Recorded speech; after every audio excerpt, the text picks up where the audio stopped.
The Tilley and Billy Show is brought to you by Spreads.ca, Canada's newest online casino and sportsbook. Why gamble playing with the other sites when you can play all your favorite slots and table games at the casino made for Canada? Spreads.ca has over 500 games like Mega Moolah and Live Dealer Blackjack. Head over to the sportsbook, check out all the best betting markets. When signing up at Spreads.ca, enter the code TILLBILL25, make a deposit, and get a 100% match bonus and a $25 free sports bet. Just for registering at Spreads.ca, you'll get 10 free spins for $1 million. Go to Spreads.ca and sign up now with the code TILLBILL25. Billiards Academy and Sports Lounge, family owned and operated since 1971, oldest pool hall in the city, a great family-friendly place to watch the Leafs, Jays, Raptors, and soccer. Half-price wings night on Monday night. Wings are fantastic. 485 Danforth Avenue, 416-466-9696. Go to billiardsacademy.ca. COSA, Central Ontario Standardbred Association, providing a united voice for harness people at Ontario tracks. Check out your benefits today at COSAonline.com. Live racing year-round at Woodbine Mohawk Park, Flamborough Downs, and Western Fair. You've got real estate needs? Call Dan Parker at Sutton Group Heritage Brokerage, 905-439-5108, or go to danindurham.com. Whether buying or selling in Toronto or Durham region, list with Dan, become a fan.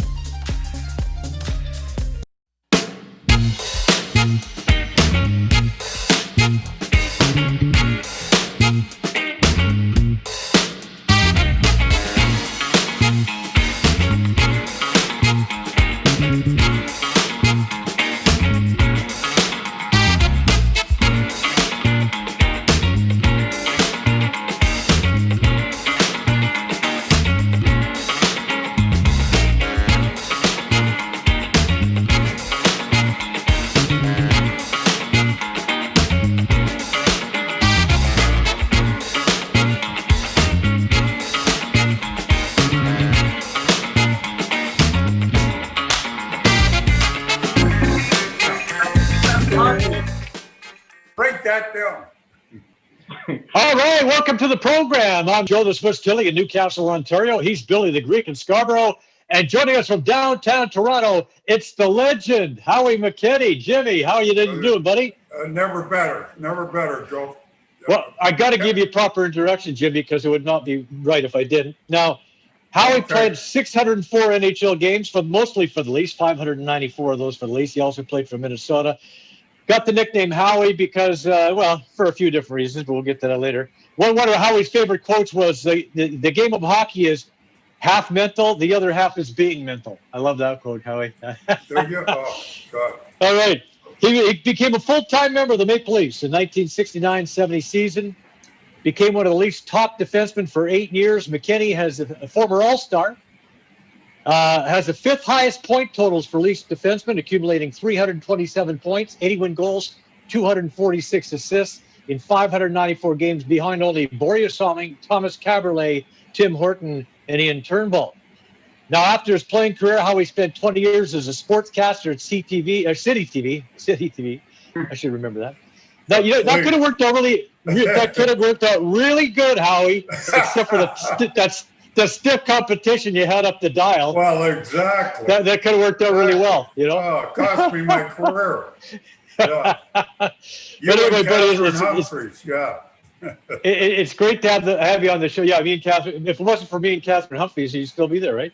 Yeah. I thank her for that. She saved my life. She got me out of there. So, Jimmy, the Leafs made a whole whack of moves in the past little while. They had the NHL draft, and they also had a whack of signings in free agency. Now, tell me this. When looking at what did you think the Leafs needed heading into this free agency and draft situation, and would you say that they addressed those needs? Yeah, well, like me and everybody else that's watched that team play for the last 3 or 4 years realized they needed a little toughness. And they went out and got that. They got Bogosian and they got, Wayne Simmons. And like those two guys are going to make the rest of the team a lot tougher. Every guy will get like 5 or 10% tougher. And they're a team, they're an amazingly skilled team. Like I'm a big Leaf fan, but there are many, many nights that I bet against them. Because I know like in back-to-back games, the second night, but 90% of the time they lose because they can win pretty, but they can't win ugly. And they're a team that were easy to play against. You didn't have to worry about getting hit a lot when they went through the first round of the playoffs with Columbus. Columbus went into the second round with one guy hurt. They need more guys to go in and hustle after the puck. They can't shoot the puck in and go in and chase it and bang a guy and get the puck and get it back out to the slot and score a goal. You don't see many goals scored that way with the past team. Now you'll see some of that banging in there. And if somebody gives Morgan Riley an elbow in the head, Simmons will come out and say hello to him. He said, maybe I can't do anything to you tonight, but when we get to your building, I'm going to be real fresh and I'm going to be looking for you. And that's just the way it goes. And that, it's going to help them. The Leafs had such a tough time last year because there was one player on their team that they could ill afford to lose, Morgan Riley, and he got hurt for most of the season. So, I mean, that really hurt them. Now they've got Brody from Calgary. And he's saying, I can't wait to play with a guy like Morgan Riley. And there's also 5 other defensemen that are owned by the Leafs that are saying, I can't wait to play with Morgan Riley. Who wouldn't want to play with their best defenseman? Right. All you got to do is pass it over to him and he doesn't give it back to you, which is perfect. Like everybody wanted to play with you, Howie. Yeah, or like when I played with Glenn, here, you go, you give it away. Yeah. Yeah. Or tonight, I'll give the puck away and you fall all over the ice. Well, we saw that goal in the video we ran there, the end-to-end rush in the playoffs in 1971, I think it was, against the Rangers. That was a beauty, man. You're kidding. You had some skill, my friend. You had some skill. Yeah. Here it is right here. Look at this. Let me have a look at this. Yeah, look at that. Right, I was way off my angle there, too. Poor Eddie Jackman, you never saw that. Well, the Leafs were looking for a right shot defenseman, so they could have just called you in, my friend. What the hell? Yeah, they could have. Oh, Ricky Lee. Yeah. God, why was I playing with Ricky? Yeah. I have no idea. Well, that's the goal that tied it and sent it into overtime, so that was pretty big. Oh, yeah? Well, I'm glad you didn't play the whole game, me giving the puck away for the winning goal in overtime. It was either me or Pellick. I don't know. We argue about that all the time. Yeah. Could have been me easy. Yeah. But, the team's good. The team, they're a lot tougher now. Muzzin's going to be a lot tougher. Riley can play tougher. And Matthews can play. Matthews, in the last game that he played of the season, they got killed in Tampa Bay, I think, on the Sunday. And then on the Wednesday, they played in Toronto. And Matthews looked like he was really pissed off during that game. He was banging guys behind the net, grabbing the puck. He played the best game that he's ever played as a Leaf. So I think he's got a lot more to give. And he's an amazing player as it is, but he's even better than that. I think he's a lot like Ovechkin. Ovechkin, scores 90 goals a year, and he also hits about 200 people. So I think that's what they got to expect from Matthews. And I don't know how long he's going to stick around here. Like, he's got 2-3 more years left on his contract, and he might end up going back to Arizona or something. I don't really know. I don't know, man. I think he wants to stay here. I really do. I think he'll want to stay here. And that's the thing, because, once you get a taste of playing, in a place where hockey really matters, Can you imagine going to Arizona where, I mean, he could walk down the street anywhere in Arizona and nobody know who the hell he was, right? You come to Toronto and you're the a nice freaking thing about superstar. playing it. Yeah, you love that. Some people, you love that for a When while, I got but I tell you, sent the to guy. Dallas, nobody knew me in Dallas. I loved it down there. Yeah. I loved Oklahoma City when I got sent down there, or Minnesota. I played in Minneapolis, and nobody knew you there. It was great. You have to admit, though, when things are going good in Toronto and you're playing for the Leafs, it's pretty good. And you time. go into a restaurant and everybody's staring at you, and you're going down the street, and you've made 5 giveaways the night before, and you go into Max Milk, and the guy behind the counter is giving you aggravation. Not the greatest place in the world to play. They're the best fans anywhere, right. But it's not an easy town to play in. It's a lot easier to go play New York City. Who cares? You're Mitch Marner. Oh, what'd you have for lunch today? It's a lot easier playing in another town other than like Montreal and Toronto are real tough to play in. And Edmonton, I would imagine, too. You can't go anywhere without everybody knowing, like Marner goes out for dinner and people are staring at him and they want to send a napkin over to get signed. And, you don't have much of a life outside of outside of the hockey, so it's some guys think it's going to be great when they come here, and then if you're not winning Stanley Cups, which they haven't for about 100 years, it's not that pretty. Everybody's on your ass all the time. So it's only 53 years. It's only 53 years. 53? It's not 100. It's not 100. You make it sound like a long time. Okay, I hate to exaggerate, but I mean, it's been a while. It's been a while, and people are still diehard fans. I'm a diehard fan, but they just didn't have the team that could do it last year. And, and they can play anybody because they can skate with anybody, but they just can't bang around. They can't bang around. They can't get ugly goals. The only guy that stands in front of the net for any length of time is John Tavares, and you don't want him in there.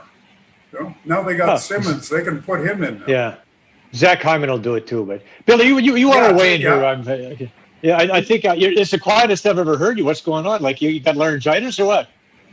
I'm thinking about Swiss. Howie, give me a minute. This is personal. This is between me and Joseph. Give me about. I'll get it out in about 40 seconds, Tilley. For the time that I met you, again, you're a borderline Hall of Famer, right? You're good at what you do, but you've been coming on the podcast from the day that I met you, right? Tell me about how great the Leafs are, speed and skating, and they're fine. They'll be okay. It's true. It's true. Point in time. Hold on now. Don't interrupt the Greek. I sat patiently waiting for you. Let the Greek speak a little bit. So you've come to the conclusion finally. 2 years ago, I sat on you when I first met you. I told you this club is crap. They're never going to win nothing. They don't go into the corners. They don't fight. They don't do nothing. They don't have tenacity. They don't have size. They don't have intimidation. You brush me aside. I don't blame you. Yeah, I'm just a sports guy. I'm not a broadcaster. I'm not nothing. I'm just a hockey fan with 2 eyes. You said, Greek, you don't know what you're talking about. Leafs are akin to the Oilers. Okay, we found out that they're not. I told you moving forward 2 years ago. I don't know, check the tape. I said, you know what would be a nice addition to this club? To make the other guys a little taller. Much like my friend Howie has just suggested, you called me ridiculous. I said Simmons, guys like Simmons and Bogosian, and I mentioned... I was on side with Simmons. We both were saying Wayne Simmons. We both brought up the name Wayne Simmons. Listen, I told you 2 years ago, bring Simmons in. It was considered ludicrous. I told you a little bit later, it's very clear to you and to the audience that the team, as comprised, cannot play playoff hockey, and they can only win in one way, as Howie suggested off the air, and he'll tell you too. I'm glad finally you and Dubas have come around to logical thinking. And logical thinking means this, Howie, and I'm sure you can attest, you've got to be able to win a hockey game, especially in the playoffs, in a variety of ways. You can't win with speed and skill exclusively. And obviously, for Dubas to finally see this, It took a Tampa Bay Stanley Cup. Now ask yourselves, gentlemen, did Tampa Bay get more talented from last year when they got swept by Columbus? Did they have an increase in talent? No. As a matter of fact, their best player, aside from one cameo, Stamkos, was out, and they still won a cup. Why? Because they got team tough, and because of what? They had the best defenseman on the planet in the playoffs, and their goalie showed up. So Dubas is watching this, and he says, you know what? It's come time where I got to listen for once to this guy right here. You know, everything that I've said, Dubas is done, and it's about time. Well, listen, we both last week on this show, we said, you know what they should do?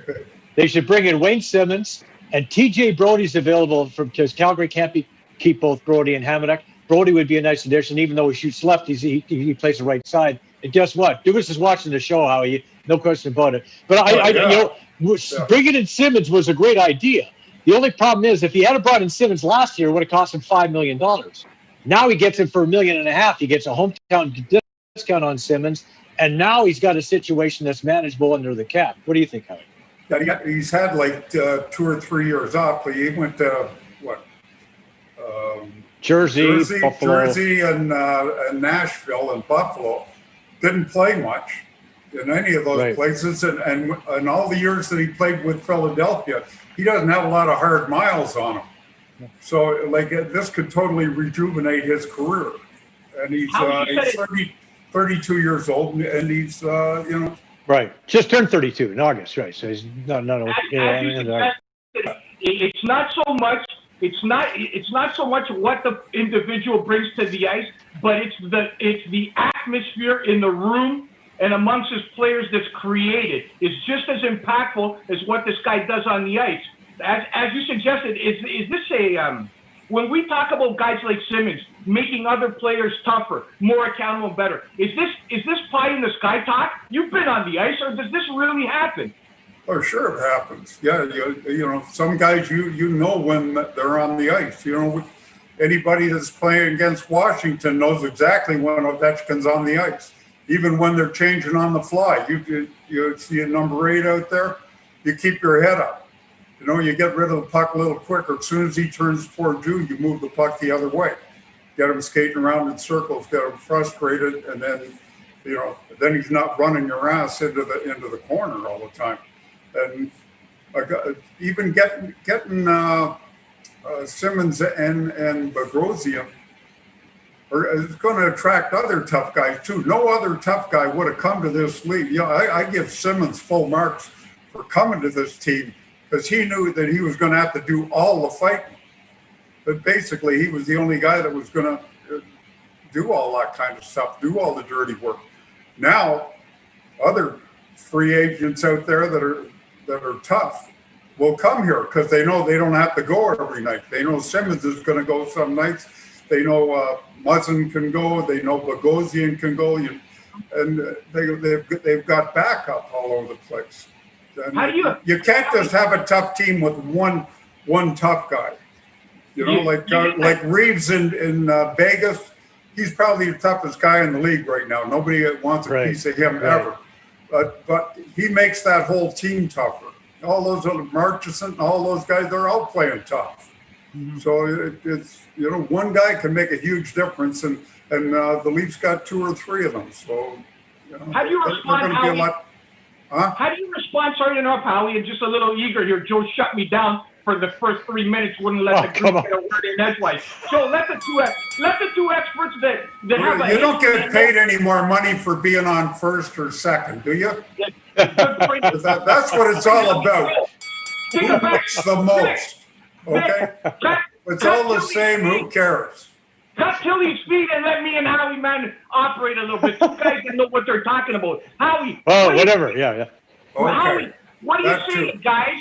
What do you say to guys that tell you, analytical guys, mind you? What do you say to them when they say, "Listen, all right, the game is changing. There's no more fighting. It's becoming a speed and skill game. Getting guys like this is not what winning hockey looks like." What do you say to people like that? Because there are a lot of them out there. Yeah, do they ever watch the NHL finals? Have they watched the NHL final for the last 2 years? I think the NHL final for the last 2 years, the Raptors won those both series. Well, and the toughest two teams in the final, like it was Boston and it was St. Louis, and then it was Dallas and it was the Lightning, and then Colorado I thought was a better team than Dallas. I was surprised they didn't get by Dallas, but Dallas was able to grind them down. Yeah, with their 8 shots a period. No, with their goaltender.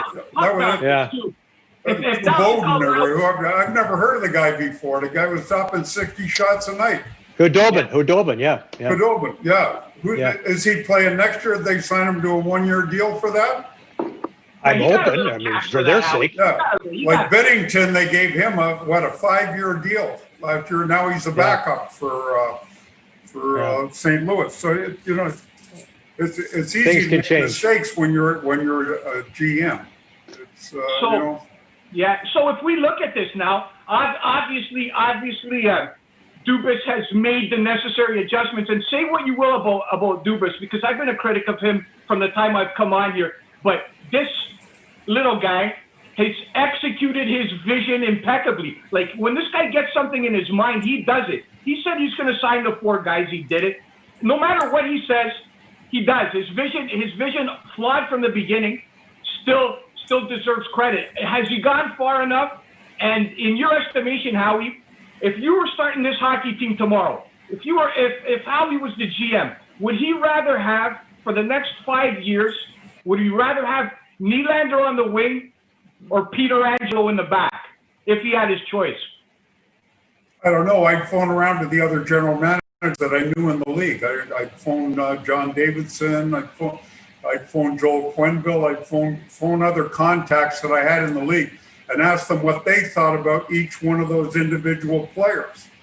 Because you have a network of people that in the NHL on different teams, and they have different scouting staffs, all that kind of stuff. But basically, the NHL is an old boys network, and a guy like Lou Lamoriello knew everybody. So he could get a different point of view on every player. Dubas doesn't have that kind of network yet, and he's coming in as a new kid with all these new ideas, and the other general managers say, "Who the fuck's this guy?" Well, Lou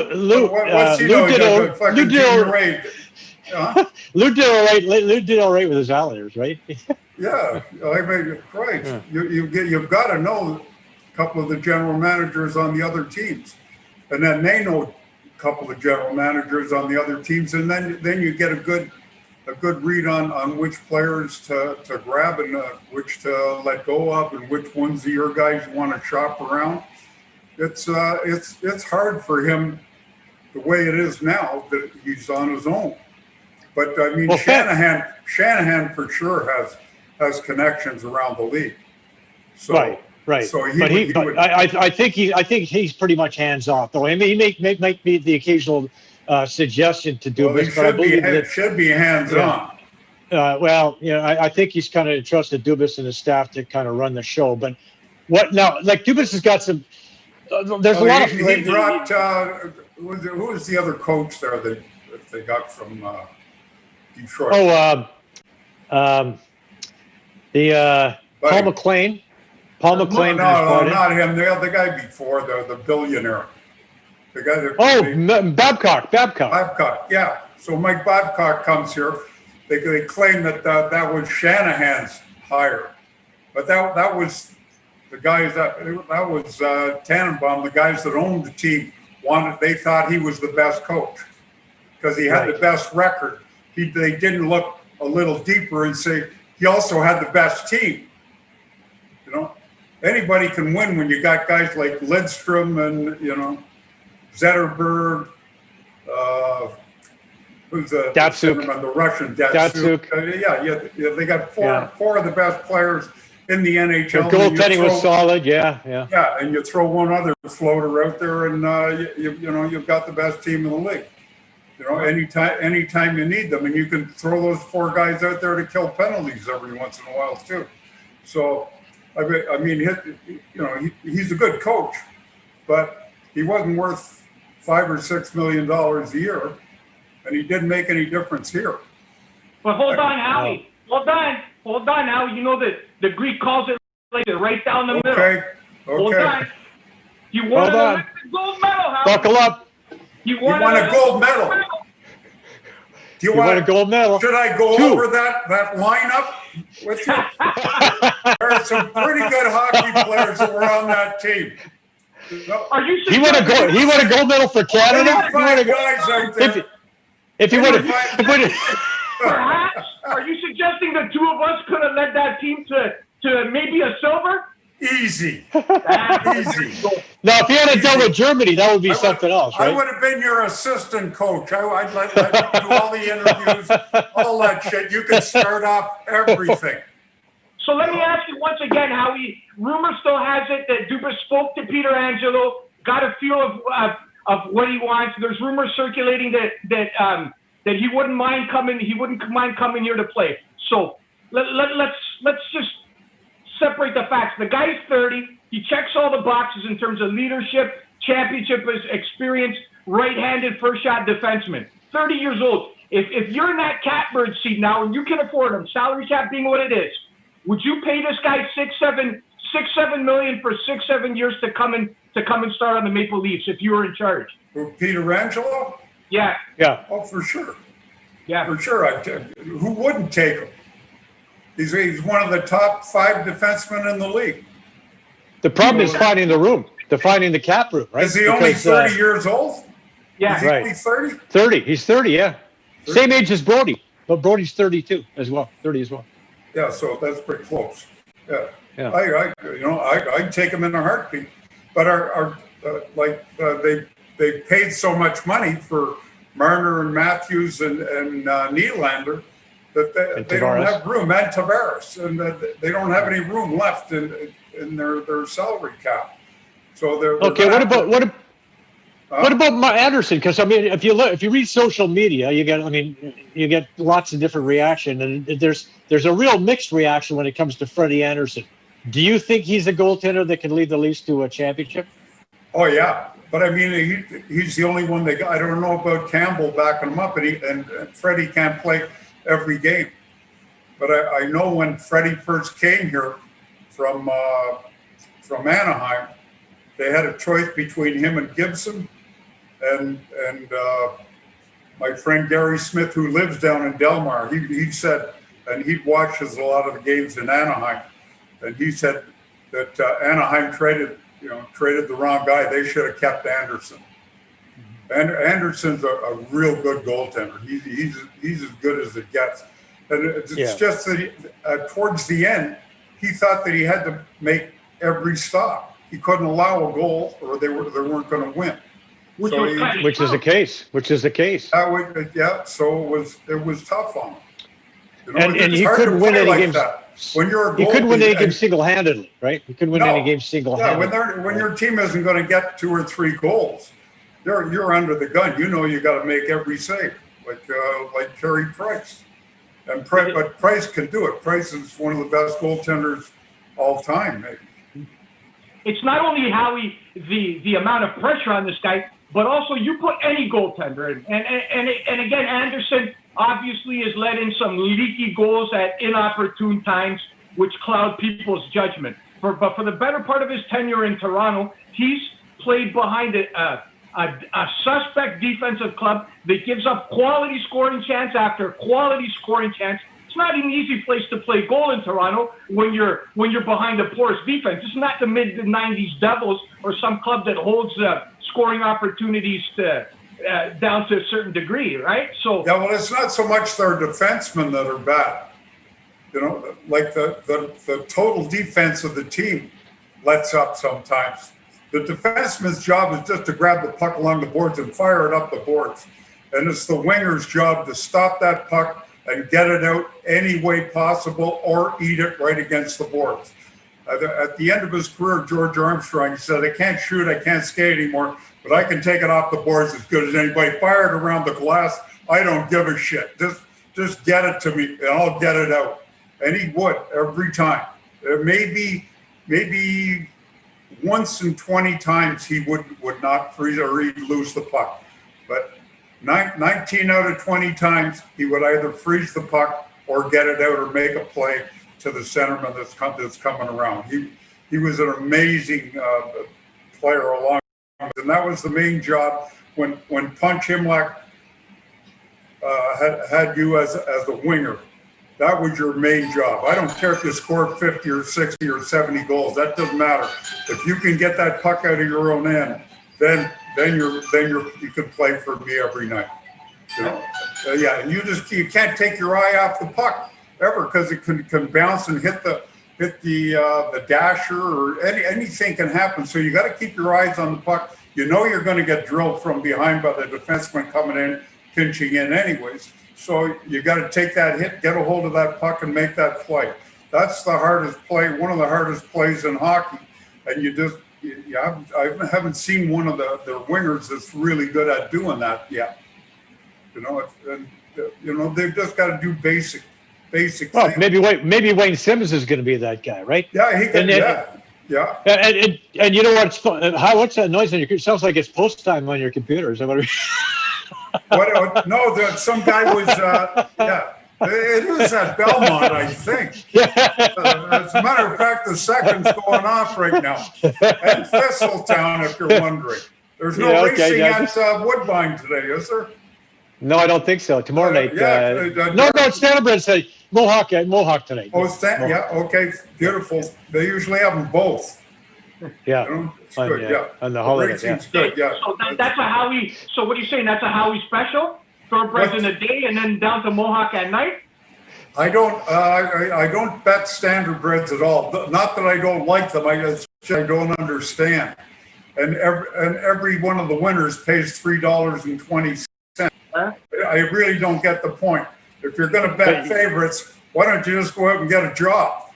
Well, that's why you have to watch my pick later on in the show, Howie, because I do my weekly pick from Mohawk, and I'm going to do it. Last week's winner was $920, and the exactor was $144. So you want to pay attention. Did you have that? No, I give it to the folks at home, but I didn't take it myself. No. No. Are you telling the truth, Joe, or? No, I'm telling the truth. You're not talking to your wife here, okay? I gotta close this door. All right, guys. Getting back to the Peter Angelo conversation. So obviously the three of us are in what appears to be a reasonable amount of agreement. So if we want to bring this guy in, one of the big three, we're leaving Matthews aside. Obviously, he's going nowhere. Marner, Tavares, and Tavares going to be tough to move. So if it comes down to Marner and Nylander, and you got to replace, you got to bring in Peter Angelo, which of those two guys, Howie, in your estimation, goes? Dude, let me give that some thought. Nylander. Yeah. I would have let him go to Austria last year, or when he was holding out. And everybody holds that against him. I don't hold that against him, because the Leafs should have had something in place long before it came to that. Mm-hmm. Give him a long-term deal for $4 million a year for 73 years, or I don't know whether they're allowed to do that anymore. But no, they're not. I think that the goalie for the Islanders got that. Oh yeah. DiPietro, yeah. Yeah. He got a 78-year contract for $5 million. Played former first-round pick. So yeah. So who was the GM who signed that crazy deal? I don't know, but Bobby Orr was his agent. Good for Bobby. Yeah, perfect. Good for Bobby.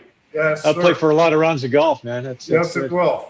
Yeah. And he's got a lot of other guys too. So you're a really good agent. But I mean, it's so difficult with the cap now to juggle all these things around.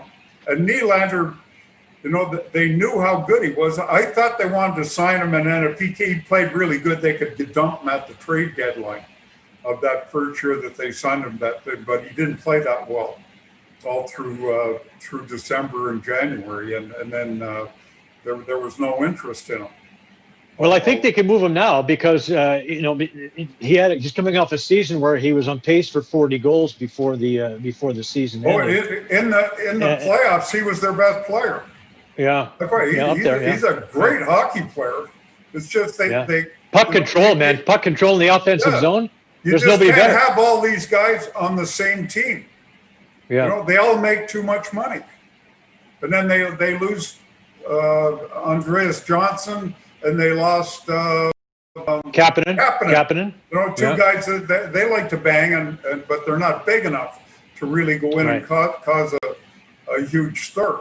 But and they had to move some salary to get to sign Brody and Bogosian and Wayne Simmons, even though they kind of took a discount, particularly Simmons. Janssen was making what, $3 million? Three, 3.5. Yeah, and Kapanen the same. Yeah. Oh, God. Yeah, the problem, Howie, with guys like Janssen and Kapanen, guys that are somewhat skillful guys, maybe probably a 15, 20 play 12, 13 minutes a game. He's got an abundance of those kind of guys, right? Obviously, a guy like Janssen, maybe he'll be better off in New Jersey. Maybe he'll be better off where he'll get some first or second line minutes. In Toronto, the guy's irrelevant. The guy's taking up space. We don't need a guy like Janssen here. You don't need a guy like Kapanen. You don't need a guy like Kerfoot. You don't need a guy like Gauthier. You don't need guys like this. You need guys from 6 to 12 that'll give you an elbow, that'll play the game tough, and ensure one thing that's very important to ensure is the opposing club, after the game, takes a shower. That they've had a tough game. They come into the Gardens, and it's not a skating game exclusively. That the game gets a little bit tough and at least become a tougher opponent to play against. So let me ask you something. If you can handle your own with your Dukes and you're the best looking, how the hell is somebody going to beat you? The Leafs got all the skill you'd want, Howie. More skill than you can ever imagine in Leaf history. You've been around forever. You've seen Leaf teams. There's never been a more talented club. And I'm sure we can agree. So if that talent's there and you can punch a guy in the mouth too, then you got a shot. And it's about time Dubas sees this, because it's taken 3 years off of Matthews' life, off Tavares, off Marner, off the fans. It's giving me gray hairs. And finally he's come around and seen that, listen, man, I can't win without a little bit of with a balanced roster. And it's about time this guy's, paying attention. Yeah, it's not so much the fighting; it's just to play tough all the time. If you win your one-on-ones in a hockey game, you'll win a lot of games. Yeah, it's basically a one-on-one game, and you got to beat that other guy and get the puck and get it to somebody else every time. And you got to you want to go into the corners and you want to go in as hard as you can, and with a purpose is to get the puck. Not just to make it look like you're going to hit somebody and then you miss them by a yard and bang against the glass, and you got a big move from the fans. Yeah, that's fun. It doesn't mean shit. Who were some of the in your time? Obviously, we're talking about guys like Sittler. Name some guys from your time that were imperative, like guys that are under the radar, like some of the guys that don't get as much mention in Leaf lore moving forward, that were those kind of players that were vital to team success. Yeah, well, like the guys we played against, the team that was really coming on were the Islanders, and they had about 6 or 7 guys that bang a lot. Just starting with Trottier. The first time he hit me, he played with Tiger in that shit out in I don't know, Speedy Creek or the Swift Current. Medicine Hat, I think, right? Swift Current. I think he came from Medicine Hat. Yeah, Craig. The first time he hit me, he just picked me up and threw me right into the boards in on the island. And I said, Christ, I get back to the bench and I said to Tiger, how big is that fucking guy? He said, oh, he's like 200 pounds. He was a big, solid guy. Then he had like Nystrom, he had Gillies, he had Gillies. They had guys all over the place that could really take you out. Gary Howitt, who wasn't a big guy, but he was tough as nails. So they had a big, tough physical team. They didn't fight a lot. They didn't really have to. Nobody wanted to fight against. Years later, if we talk about that Islander club, the first thing that comes to most people's minds, like Mike Bossy, 50 plus, guys that put the puck in the net, Dennis Potvin, and winning Norris trophies, right? But really, the Islanders, as the Oilers, Billy Smith, literally they were built. Butch Goring. With that grit and that tenacity. Yeah, right? for sure. Oh no, I agree. And they wanted to get Davy Keon for that team, and Al Arbor was dying to get him, and Keon was so pissed off with the Leafs he jumped to the other league so they wouldn't get anything in return. But they were dying to get Davy there. If they would have got Davy there, then they wouldn't have got Goring. But they would. Yeah, they would have been better earlier. You guys wouldn't have beat them in '78. No, I wasn't there anyways. I was in Dallas just getting a little seasoning. Yeah, Roger sent me down there. I said, well, if somebody gets hurt, I'll be coming right back up. He said, no, you're never coming back here. No, there better be a little seasoning in your Caesar, baby. Yeah, you're talking about. God. Did you become a Cowboy fan, Howie, in your time in Dallas? The which?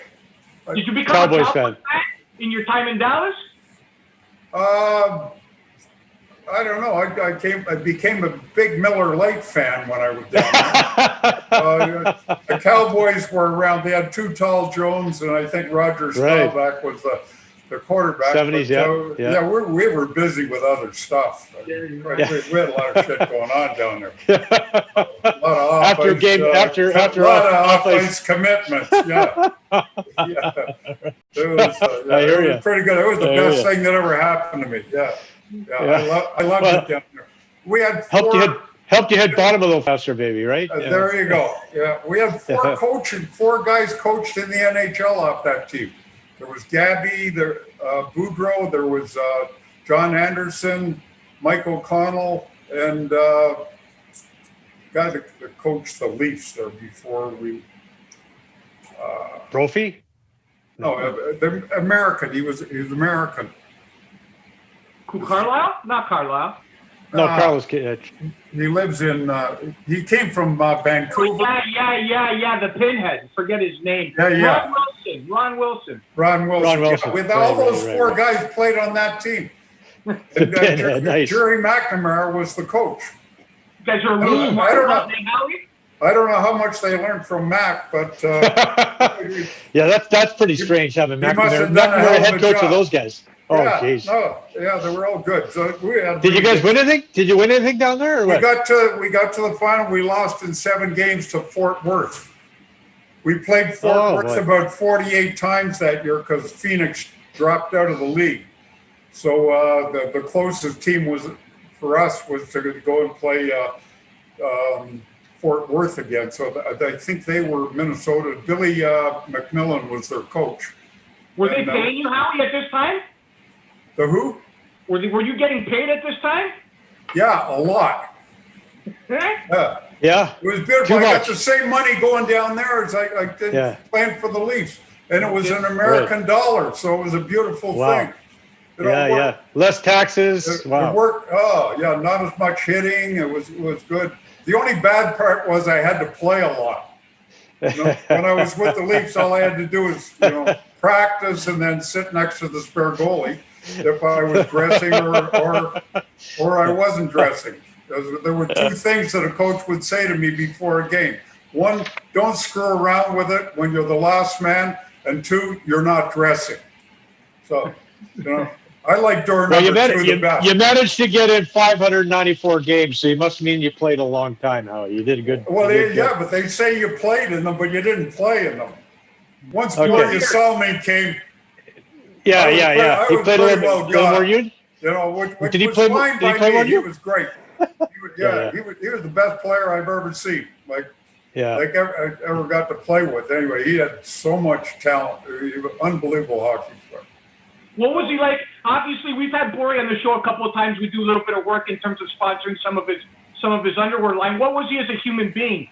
What kind of? Really good guy. Aside from the camera.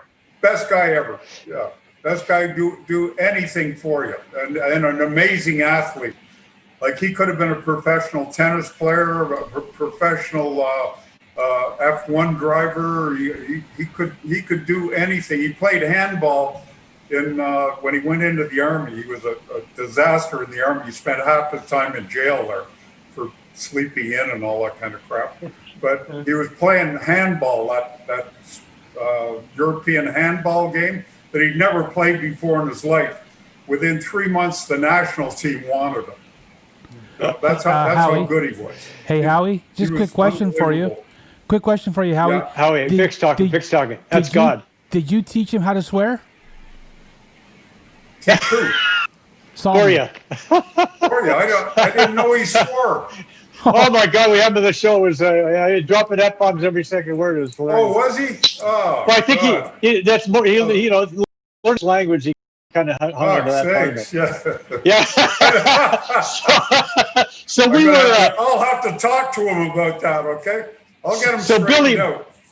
Billy was talking about advertising his underwear line. It's because he wants Billy and I to be models for his underwear. Well, I can imagine. Yeah, he probably wants you too, Howie. Yeah, so we'll from the back. Yeah.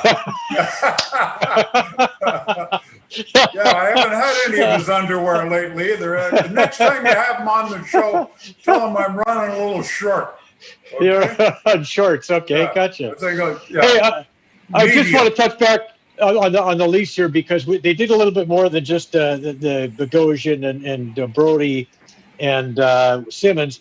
They also signed. They got Joey Anderson as part of the Johnson deal. Yeah. And then they picked up Jimmy Vesey and Travis Boyd. So it looks like they are doing a job on these these 7 to 12 positions on the team. So it looks like they're not going to miss a beat. Mikheyeva's going for arbitration, which is they're going to sign him anyway. The guy's good. Before he got his wrist slashed last year, that kid was unbelievable. Who's that? He was doing it all. Mikheyev. William Mikheyev. Mikheyev and Robertson. Nick Robertson. He's another guy. Yeah, I want to see what the team. That kid, he is. Scored 25 or 30 goals, and he's sort of like Gallagher of Montreal. The Habs. Yeah. He's a good little hockey player. He's a lot like Gallagher. Yeah. Yeah, and Freddie got a little bit of a mean streak. Yeah, and Freddie Gauthier, I hope they re-sign him. I don't know. Somebody grab him. This just floated through the wire about 7 days ago. Gauthier is moving to some beer league in Barrie, ECHL. I don't know where he's at, but he's no longer a Leaf property, unfortunately, Howard. Oh, no kidding. Yeah, that's too bad. It looked like he was a lot better last year. Yeah, he had a lot more speed. Barb Underhill was working with him. He was playing, and with the new tough guys, he might have been a good guy, but. I don't know. I think I don't know. Yeah, they had to give up on him, and you can't keep everybody. So no, right. I mean, they're flush with centers. You can't have Spezza and Gauthier, right?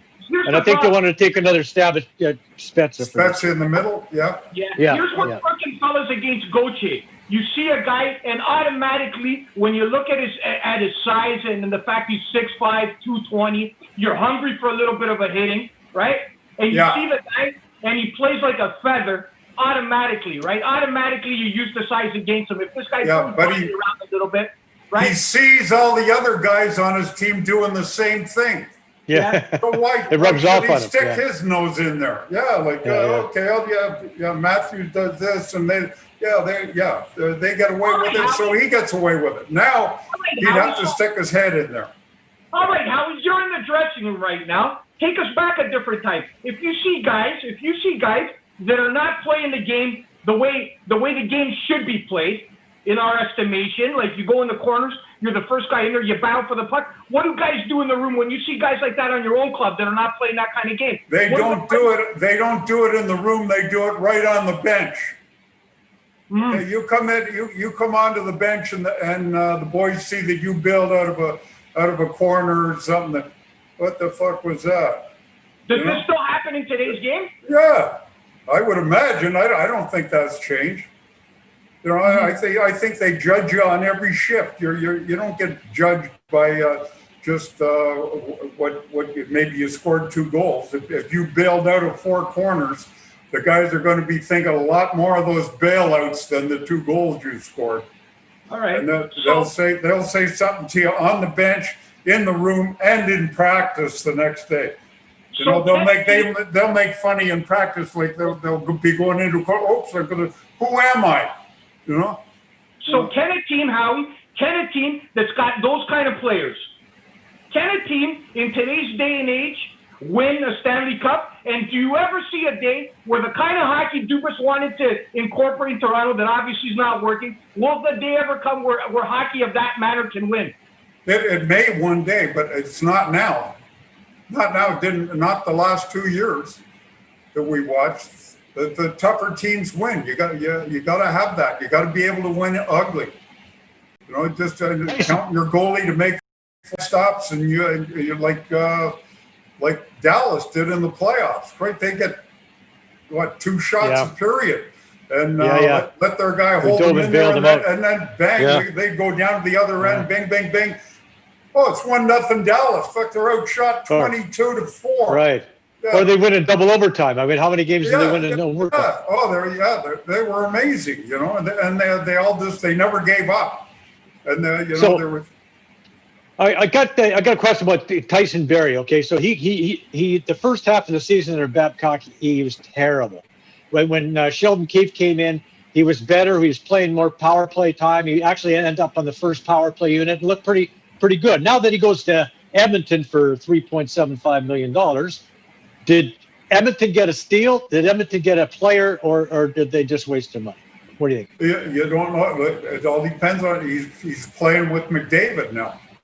You know, he's playing with on the power play with McDavid and Draisaitl. Holy gee. With Nurse now. And Nurse. So, and Barrie and oh my god. A whole different deal. Yeah. And it make when you play with better players, you get better immediately. When Brian McCabe was here and they made a trade to New York for Brian Leach, the first night they played together, I brought a guy down to the game in the alumni box. He said, well, you know, it's going to take them a little while to get used to each other. I said, yeah, about 10 fucking seconds.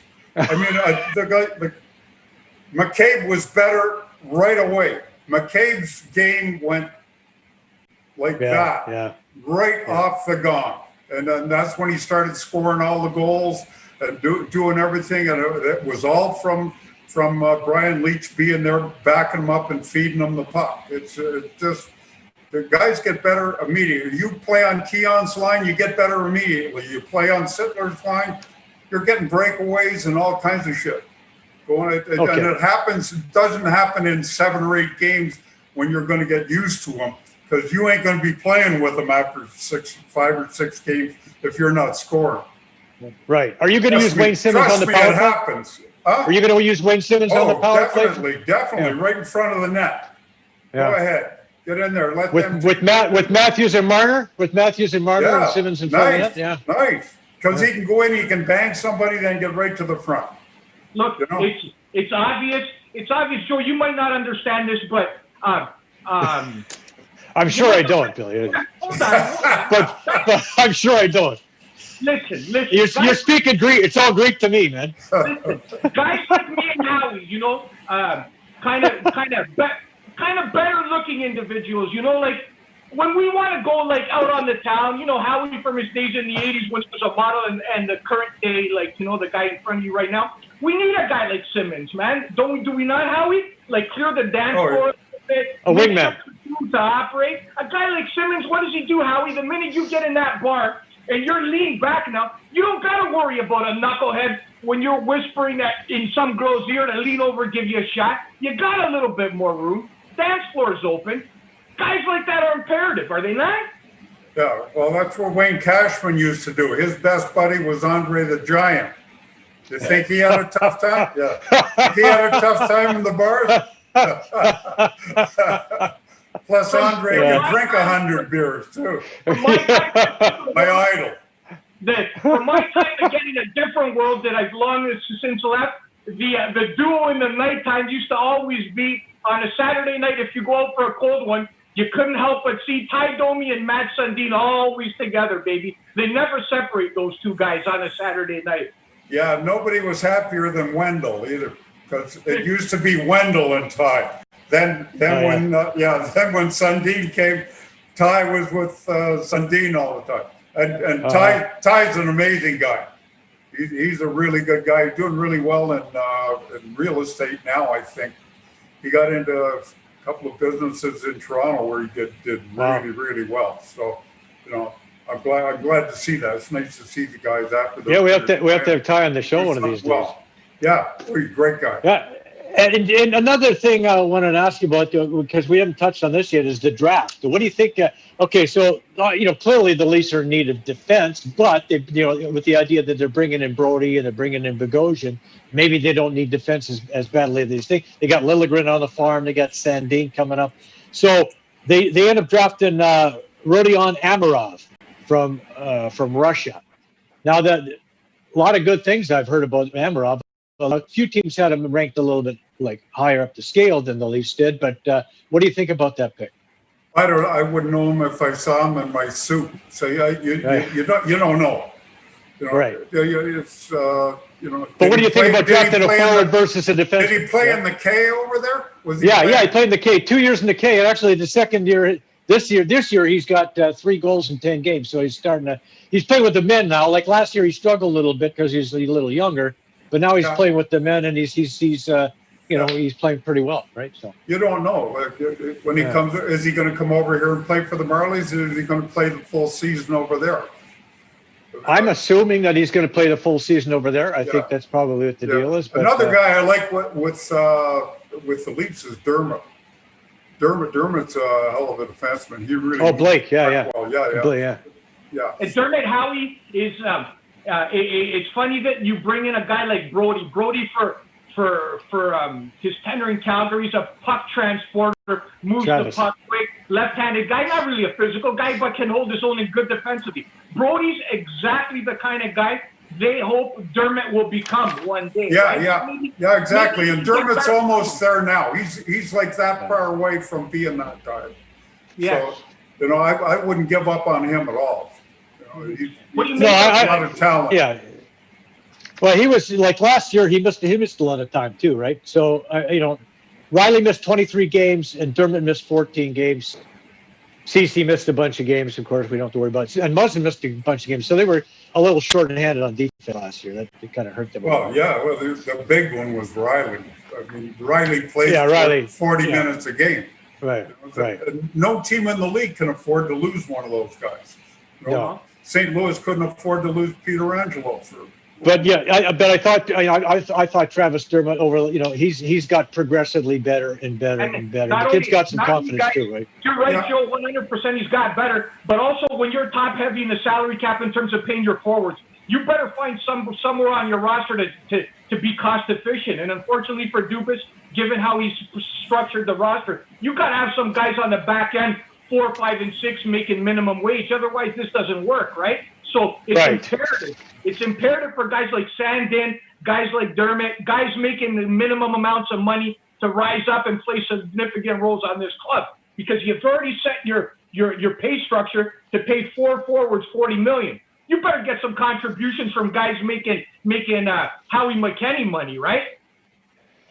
Yeah, like nothing. Yeah. I made decent money in the day, though. I made decent money in the day.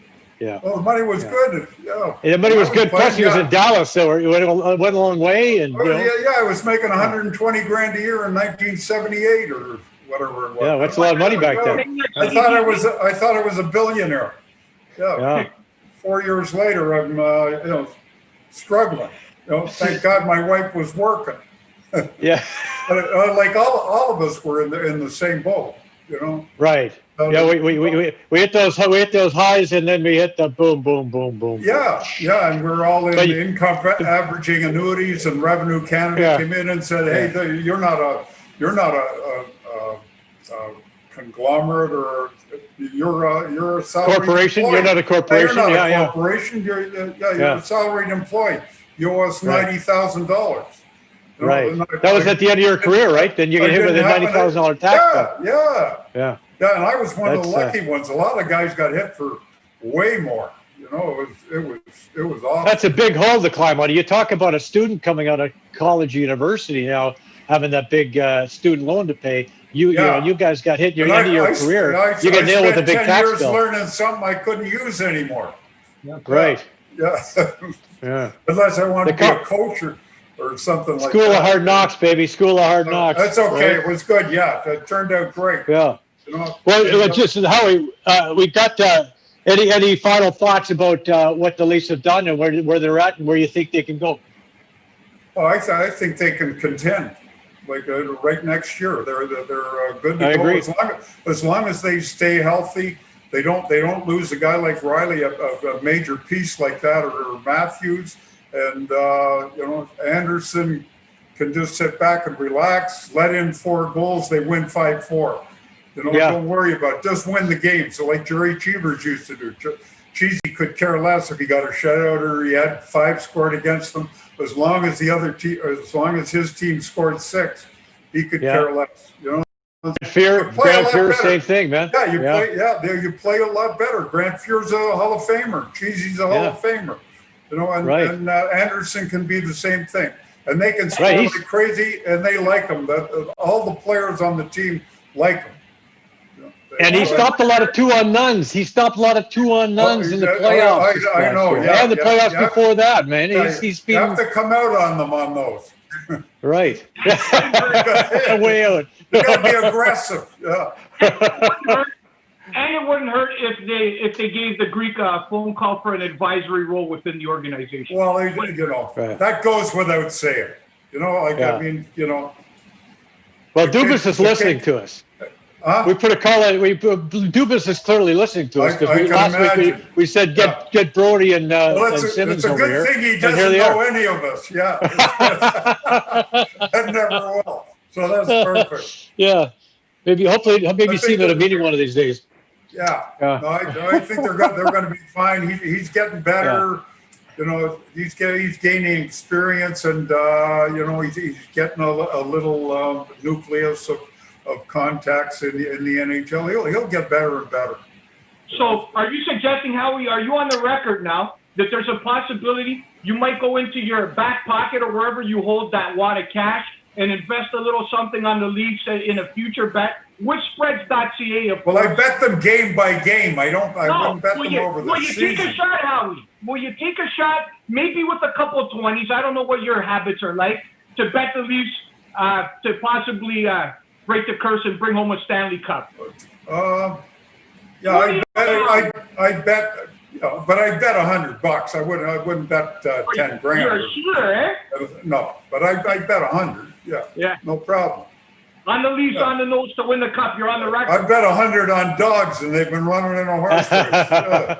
Hey, remember we won that superfecta back in Daytona? That was great. That was in Daytona Beach. Yeah, that was dogs. On the dog track. Yes, it was. Yeah, right. We did good. Anyway, Howie, it's time to let you go, my friend, and we want to thank you for spending this time with us. And because you're a guest here in the Tilley and Billy Show, we have a foursome club link for you, and we'll get that to you. And we want to thank you. And remember, we're all in this together. Okay. Yeah. Promotional consideration provided by ClubLink. ClubLink. One membership, more golf.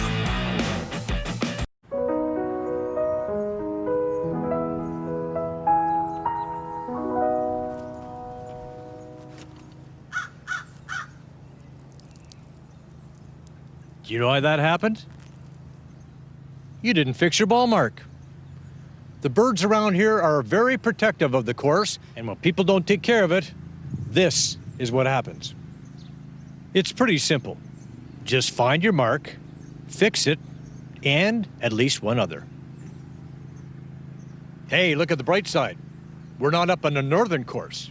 They've got bears and moose.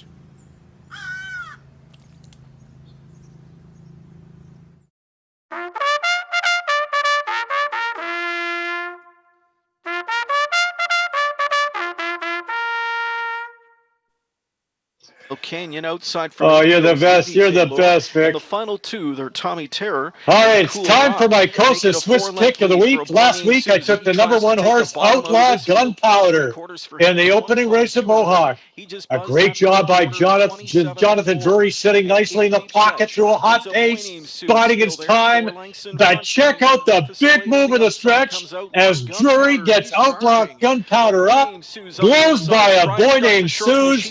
Jody Cullen the trainer. Gunpowder. 9-2 the winner. The 1-2 exactor paid $144.50, and my record is now 5 wins, 2 seconds, 3/4, 2/4, 2/5, and a 6th.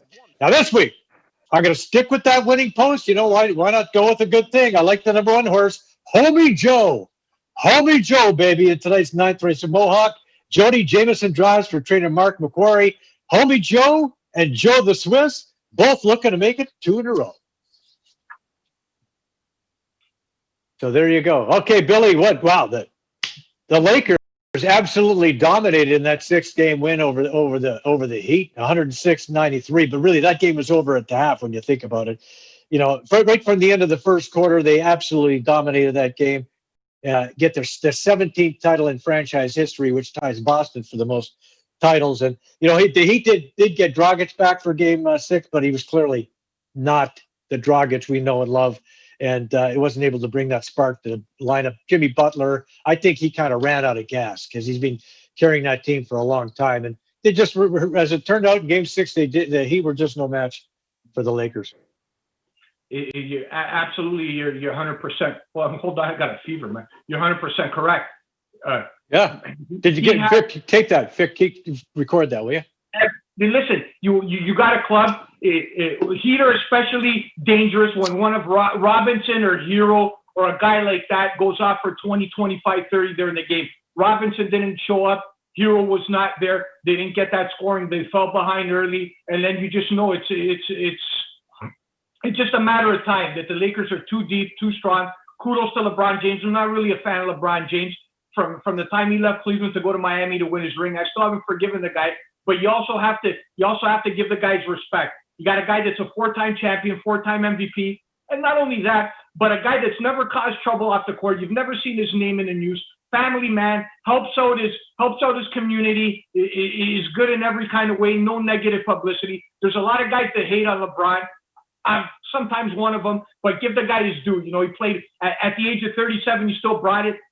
Triple-double. 35, 36 in December. Don't overdo it. Kudos to LeBron James. Again, I'm the kind of guy that the minute that he left Cleveland to go get that first ring in Miami, that taste has never left my mouth. It's, in my estimation, it's salted his legacy from that day forward. But he's done a decent job in repairing it again. And we'll just he went back to Cleveland. I mean, you know, he's done what he thought he had to do. At the time, he wanted. Listen, I look at LeBron like this. Okay, the guy wanted to win a championship. He was never going to do it the way things were going in Cleveland. He goes to Miami with his pals Chris Bosh and Dwayne Wade. He wins a championship. He knows that he'd handle it poorly. He made amends by going back to Cleveland, bringing Cleveland its only ever championship. And then, you know what? I give the guy free reign to do whatever the hell he wants after that. I think I got no problem with LeBron James. No problem at all. I think he did what he did.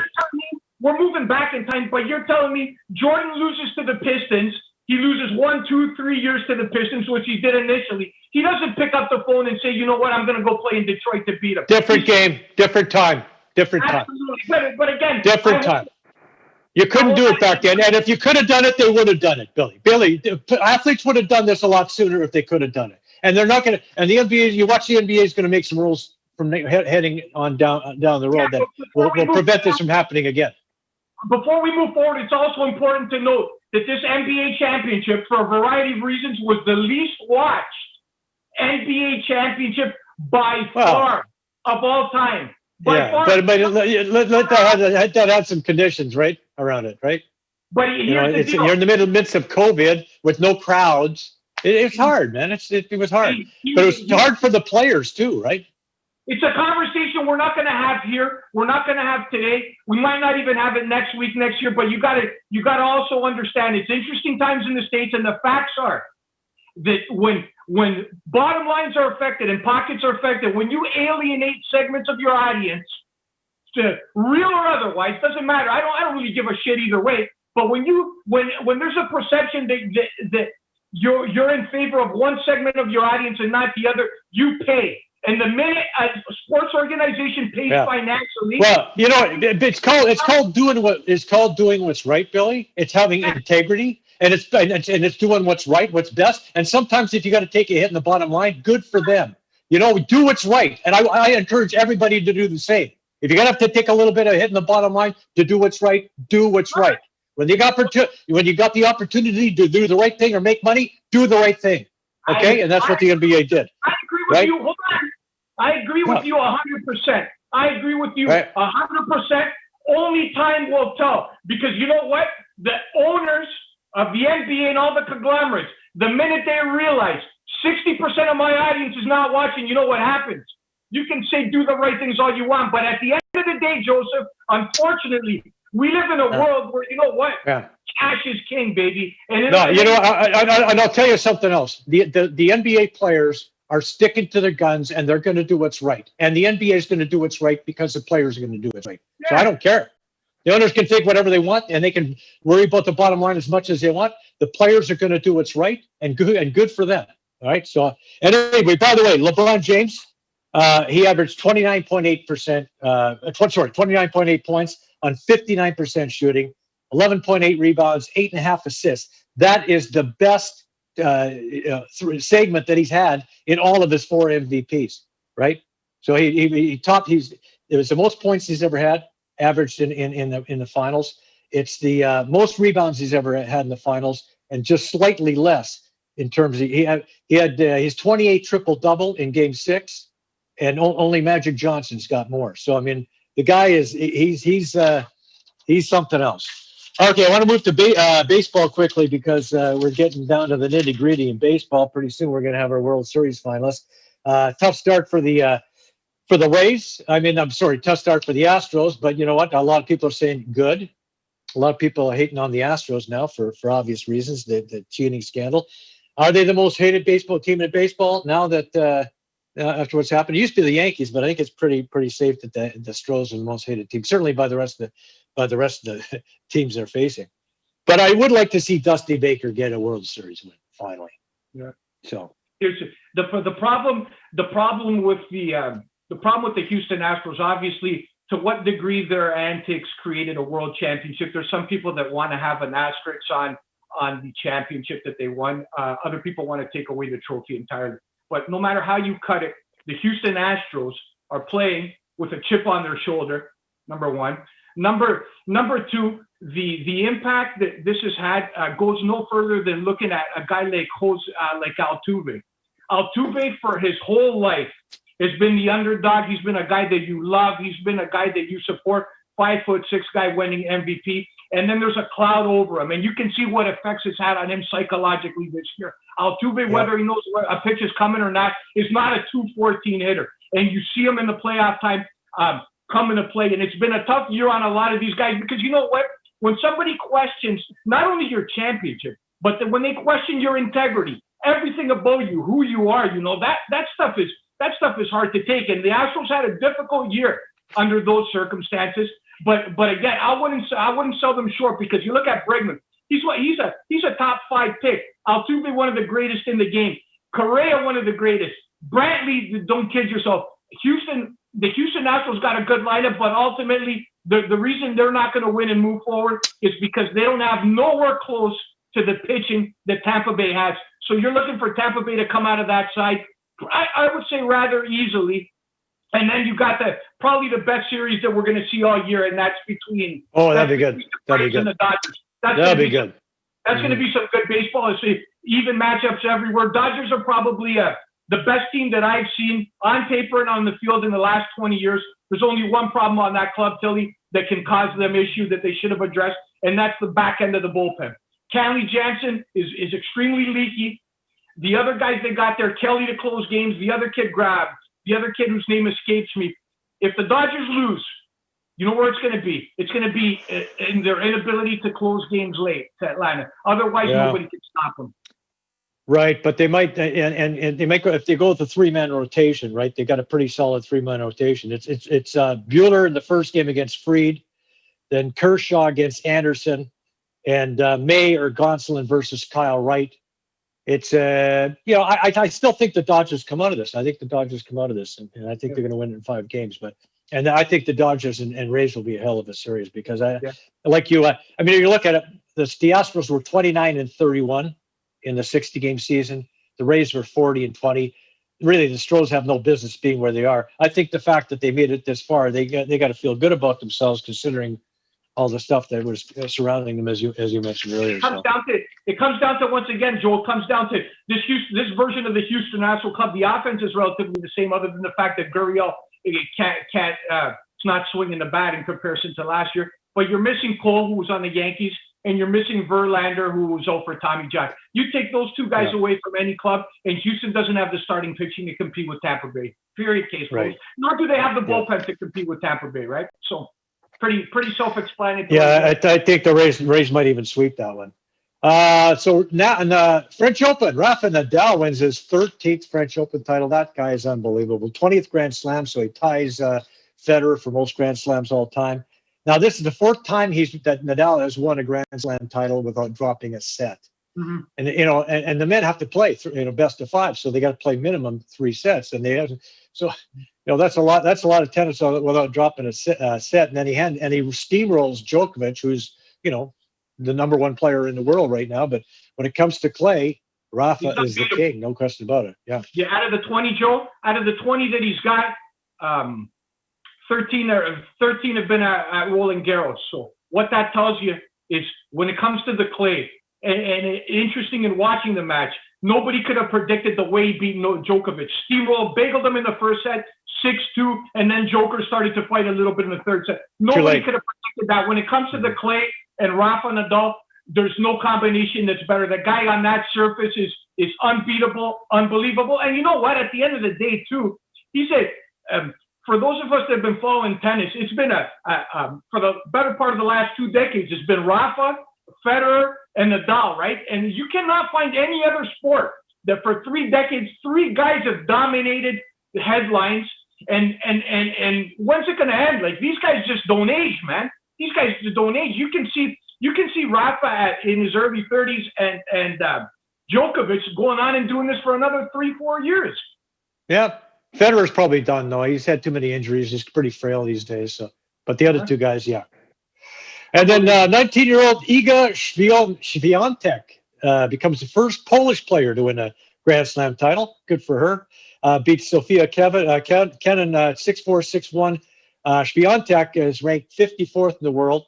She also didn't drop a set at Roland Garros on her way to the title. So there's a kid to watch for. And once again, the Canadians, Jeannie and Leila Annie Fernandez both made it to the 3rd round. The men didn't do as well as we hoped they would, but they're going to do better in the hardcore events. And Canadian tennis is in good shape. Yeah, that's the interesting thing with following women's tennis. As opposed to the men, you rarely, if ever, you get a guy out of nowhere, a qualifier or a kid that comes out of nowhere and wins a Grand Slam. Women's tennis, for me, it's more appealing because it's so volatile in terms of the top, right? That literally on the women's side, any of 30 young ladies can come and win a title. Whereas the men, that you can't go more than 4 or 5 deep to find the champion, right? And that's why women's tennis is both hard to follow at times because it fluctuates at the top and appealing. Well, and that's more recent because if you go back 5 years, Serena Williams was winning everything, right? So you go back 3 or 4 years, even 2 years, Serena's winning everything. So really hard to get a title in there. The occasional Sharapova would win occasionally, somebody would win occasionally, but Hingis or whatever. No, that's going back too far. But anyway, Serena's been winning for a long time. And finally, last thing before we get to the NFL is Toronto FC winning their 5th game in a row. First team to clinch an MLS playoff berth this season. 1-0 victory over Cincinnati. Patrick Mullins got the goal. Alejandro Pazuela, his 8th assist of the season. This guy is incredible. I think he's the MVP of the MLS. Reds are unbeaten at 7 now. They're 11-2-4 on the season. First overall by 3 points. 3 points clear for first overall. So they're a force to be reckoned with. So nobody's better. Good to see a local team doing well. Okay, now the from Spreads this week. I got lots of football, both NFL, NCAA. Go to the Tilley and Billy site on Spreads.ca, or just click on this posting on this link, and you can see Billy's picks, and you get a shot and a bet, $25 sports bet on any to qualify, a $10 risk-free NFL bet as well. And don't forget to tune in to next week's show to see if you can beat Billy, and a chance to build up if you want to build up your bankroll, you can play a little blackjack or whatever. They've also got wagering on tennis, auto racing, and golf. And Billy, another rough week for the Greek. What can I say? 2-3. What's going on? I mean, come on, pull up your socks, buddy. I'll put it to you like this. It's for me, as you know, I'm a proud individual. I take a lot of pride in my prognostications, and unfortunately this year I'm speechless. I'm lost for words. Just terrible performance by the Greek. Just terrible all around. And not only this, but in even, let me regain my composure. Hold on. Even when it comes to prognosticating sports, playing sports, it's all about confidence, Tilley. It's all about the ability to get in a groove. Last year at this point in time, I was 31-12. Nobody greater. Pats on the back. This year I don't even want to say the record. 11-20. Terrible. 9 games under 500. And when you find yourself in that position, here's what happens. All the breaks go against you too. So I'm sitting. The Greek is sitting in the catbird seat. He likes Atlanta. And by the way, I told you that if Atlanta doesn't win, the coaches, when they watch the preview, if Atlanta doesn't win, they're going to get fired. So this morning they got fired. I'm hanging on by a thread. So Matty Ice has the ball 2013 with 3 minutes left. First and goal on the 1-yard line, throws an interception. What the hell am I supposed to do? He's an idiot. You got, on the other hand, you got the Pittsburgh Steelers, 7-point favorites, up 2 points with 2 minutes left. Instead of running out the clock and the ball, they throw a touchdown. Game over. See you later. So you go from a 4-1 to a 2-3 awful quick, right? Awful quick. Yeah. So the one is your Cowboys, Billy, and the one is your Cowboys, and you got to get up the Cowboy bandwagon, because your heart is killing you. Yeah. You're putting your heart over your brain, and it's killing you. And of course, Dak going down. I mean, what are you going to do when Dak goes down, right? That's obviously a game changer. Funny enough, you mentioned, Joe, both my heart and my brain.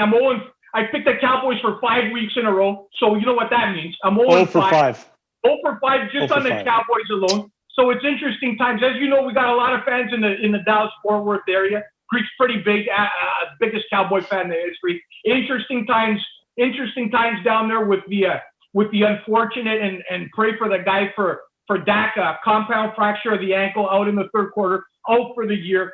So many things going on, and especially in these turbulent times down south, we know what's going on there. You go to Cowboy Nation everywhere, and it's some of the conversation that I'm hearing is unbelievable. Some people happy that Dak is out and Dalton is in and stuff. It's just an unbelievable environment going on down there, right? And a lot of racial overtones too, which we don't like whatsoever.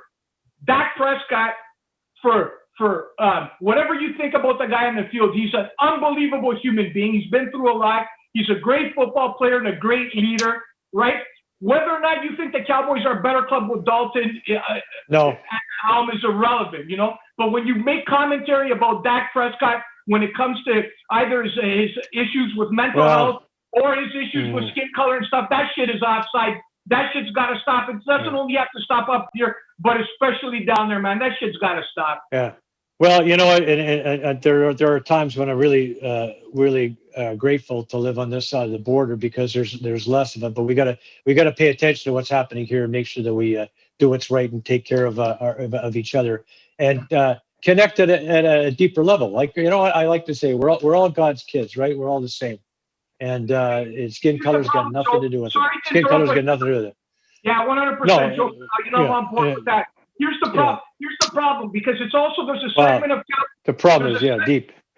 There's also a segment of Cowboy Nation that's accused Dak Prescott of being greedy in terms of not taking the contract that was offered to him, $100 million guaranteed, 5 years at $35 million. Dak left that money on the table. There's also a segment of the nation that says, you know what, you reap what you sow. You got greedy. You should have took the money when you had it. Now you might never play again, right? There's a lot of, and there's not a more polarizing team in the NFL than obviously the Dallas Cowboys, right? I'm sure we can agree on that. And the fact is, at least at least you have a guy in Andy Dalton that's played the position before. He's led Cincinnati to playoffs, and only time will tell. Maybe, just maybe, the Cowboys get back to who they are. Cowboys are not a team built to pass the ball for 500 yards a game. Cowboys need to run Ezekiel Elliott 25, 30 times a game, chew up the clock, and keep that atrocious defense off the field. That's how Cowboys need to play to win football games. They can't win them through the air exclusively. And maybe bringing Dalton in will put the emphasis on Zeke and that offensive line to start running the ball, and then who knows what happens moving forward. But are the Cowboys more likely to win a Super Bowl or win a division or compete for a playoff spot with Dalton as opposed to Prescott? I don't know, man. Only time will tell. No. Yeah, it was nice to see Dak with his brother in the hospital, and it was a nice shot from his brother on Twitter. It was great. Anyway, okay, the Tilley and Billy Show is now available for streaming across Barnburner Radio Network's 122 platforms, including iHeartRadio, Spotify, iTunes, SoundCloud, Google Play, Stitcher, iTunes, Zingo TV. Don't forget to download the official app, the official Barnburner app, also available for download via the App Store on Apple iOS devices, in addition to Google Play and on Android devices. And as we like to close the show every week, our buddy Tommy Gunn says, tough times. These are good times to listen to tunes, play your favorite tunes, play them loud. And here's Tommy with Love Conquers All. We'll see you soon.